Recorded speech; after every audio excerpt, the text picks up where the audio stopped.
महाभारत आदि पर्व आस्तिक पर्व त्रयोदशोध्याय।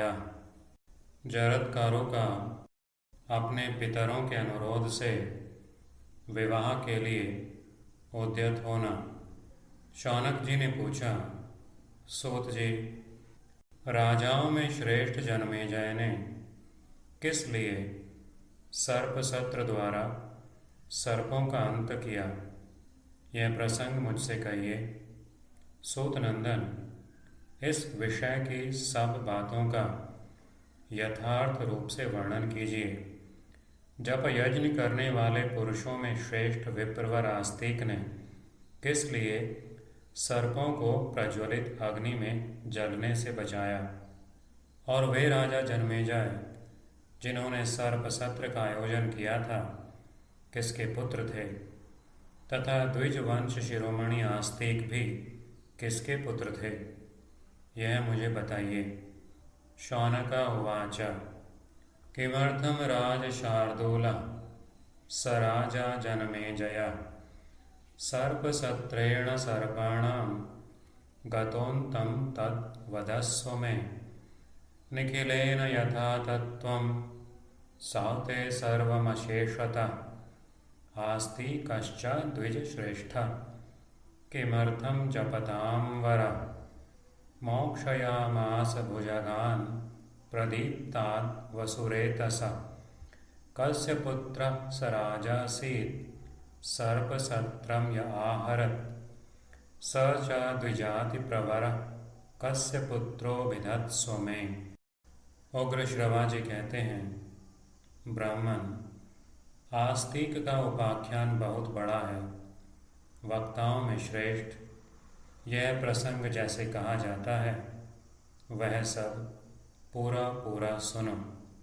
सौतिरुवाच, महदाख्यानमास्तिकं यथैतत् प्रोच्यते द्विज सर्वमेतदशेषेण शृणु मे वदतां वर। शौनक जी ने कहा, सूत नंदन, पुरातन ऋषि एवं यशस्वी ब्राह्मण आस्तिक की इस मनोरम कथा को मैं पूर्ण रूप से सुनना चाहता हूँ। शौनक उवाच, श्रोतुमिच्छाम्यशेषेण कथामेतां मनोरमाम् आस्तिकस्य पुराणर्षेर्ब्राह्मणस्य यशस्विनः। उग्र श्रवा जी ने कहा, शौनक जी, ब्राह्मण लोग इस इतिहास को बहुत पुरातन बताते हैं।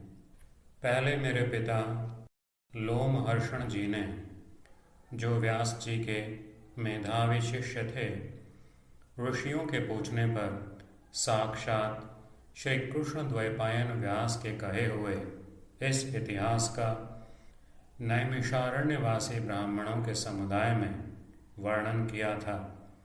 उन्हीं के मुख से सुनकर मैं भी इसका यथावत वर्णन करता हूँ।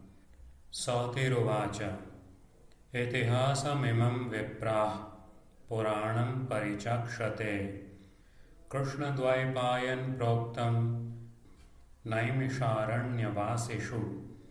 पूर्वं प्रचोदितः सूतः पिता मे लोमहर्षण, शिष्यो व्यासस्य मेधावी ब्राह्मणेष्विदमुक्तवान्। तस्मादहमुपश्रुत्य प्रवक्ष्यामि यथा तथम्। शौनक जी, यह आस्तिक मुनि का उपाख्यान सब पापों का नाश करने वाला है। आपके पूछने पर मैं इसका पूरा पूरा वर्णन कर रहा हूँ। इदमास्तिकमाख्यानं तोभ्यं शौनक पृच्छते कथयिष्याम्यशेषेण सर्वपापप्रणाशनम्। आस्तिक के पिता प्रजापति के समान प्रभावशाली थे। ब्रह्मचारी होने के साथ ही उन्होंने आहार पर भी संयम कर लिया था। वे सदा उग्र तपस्या में संलग्न रहते थे।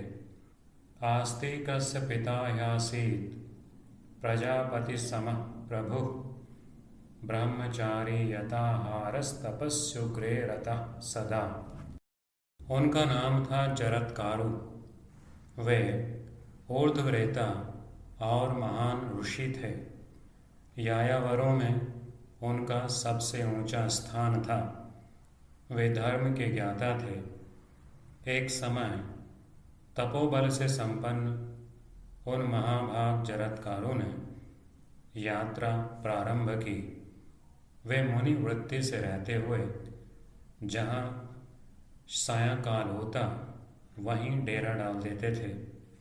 जरत्कारु रीति ख्याता ऊर्ध्वरेता महातपाः यायावराणां प्रवरो धर्मज्ञ संशितव्रतः स कदाचिन्महाभागस्तपोबल समन्वितः चचार पृथिवीं सर्वां यत्र सायं गृहो मुनि।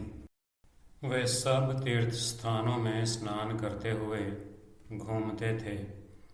उन महातेजस्वी मुनि ने कठोर व्रतों की ऐसी दीक्षा लेकर यात्रा प्रारंभ की थी जो अजितेंद्रिय मनुष्यों के लिए अत्यंत दुस्साध्य थी। तीर्थेषु च समाप्लावं कुर्वन् नटति सर्वशः चरन् दीक्षां महातेजा दुश्चरामकृतामभि। वे कभी वायु पीकर रहते और कभी भोजन का सर्वथा त्याग करके अपने शरीर को सुखाते रहते थे। उन महर्षि ने निद्रा पर भी विजय प्राप्त कर ली थी, इसलिए उनकी पलक नहीं लगती थी। इधर उधर विचरण करते हुए वे प्रज्वलित अग्नि के समान तेजस्वी जान पड़ते थे। घूमते घूमते किसी समय उन्होंने अपने पितामहों को देखा जो ऊपर को पैर और नीचे को सिर किए एक विशाल गड्ढे में लटक रहे थे। वायु भक्षो निराहार शुष्यन्निमिषो मुनि इतस्ततः परिचरन् दीप्तपावक सप्रभा अटमानः कदाचित् स्वान् सददर्श पितामहान् लम्बमानान् महागर्ते पादैरूर्ध्वैरवाङ्मुखान्। उन्हें देखते ही जरत्कारु ने पूछा, आप लोग कौन हैं जो इस गड्ढे में नीचे को मुख किए लटक रहे हैं? तान ब्रवीत सदृष्टैव जरत्कारु पितामहान् के भवन्तोऽवलम्बन्ते गते यस्मिन्नधोमुखाः। आप जिस वीरण स्तंभ अर्थात खस नामक तिनकों के समूह को पकड़कर लटक रहे हैं, उसे इस गड्ढे में गुप्त रूप से नित्य निवास करने वाले चूहे ने सब ओर से खा लिया है। वीरण स्तंभ के लग्ना सर्वतः परिभक्षिते मूषकेन निगूढ़ेन गर्तेस्मिन् नित्यवासिना।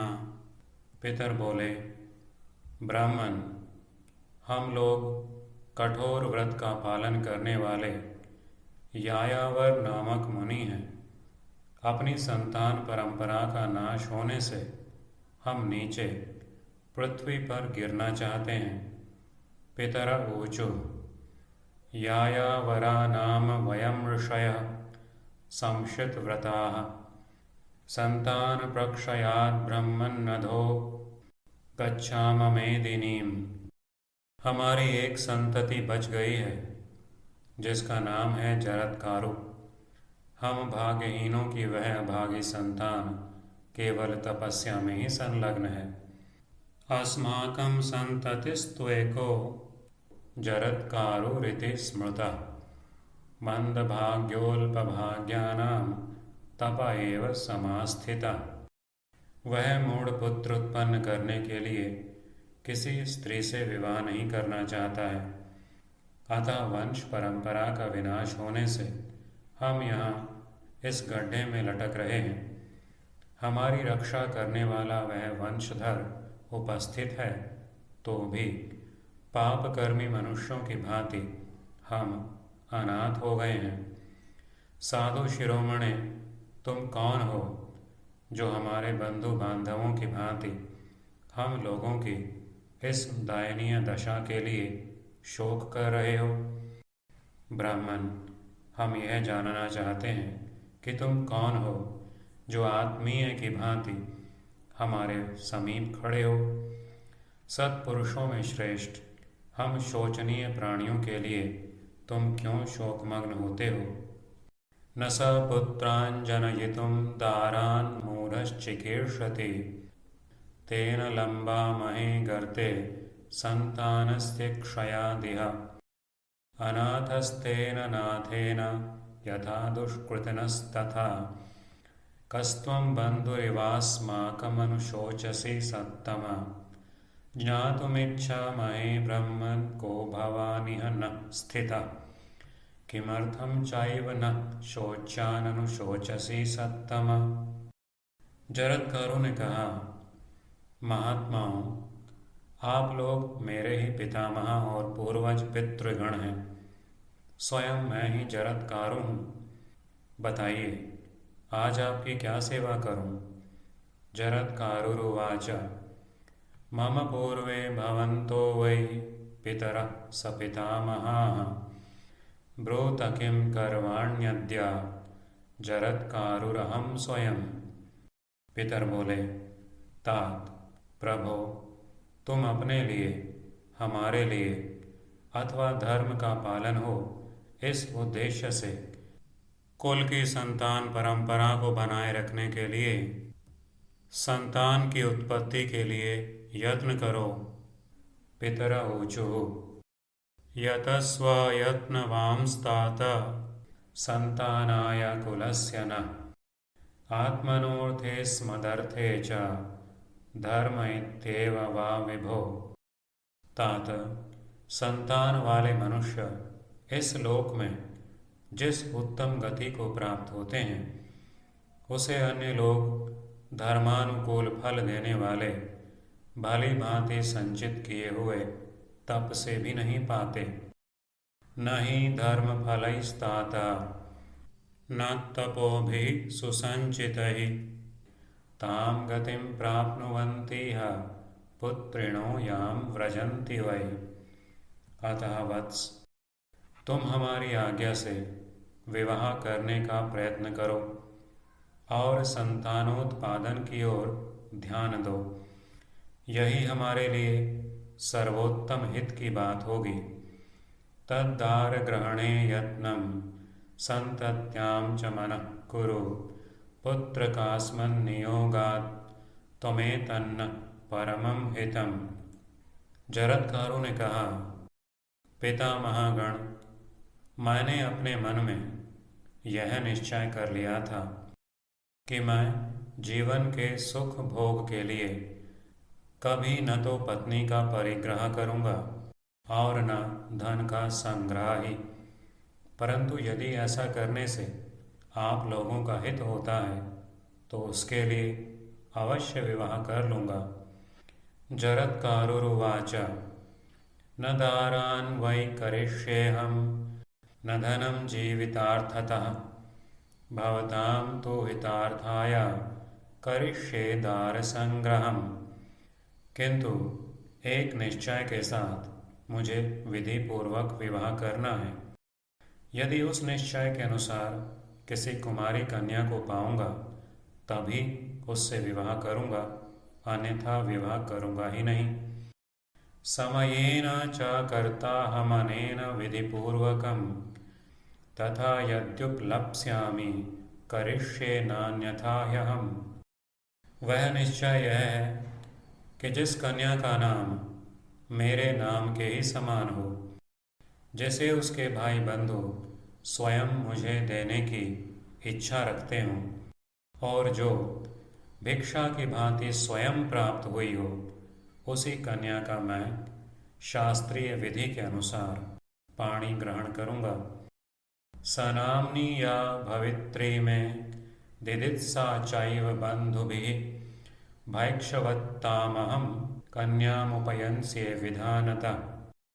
विशेष बात तो यह है कि मैं दरिद्र हूँ, भला मुझे मांगने पर भी कौन अपनी कन्या पत्नी रूप में प्रदान करेगा। इसलिए मेरा विचार है कि यदि भिक्षा की भांति कोई अपनी कन्या देगा तो उसे ग्रहण करूँगा।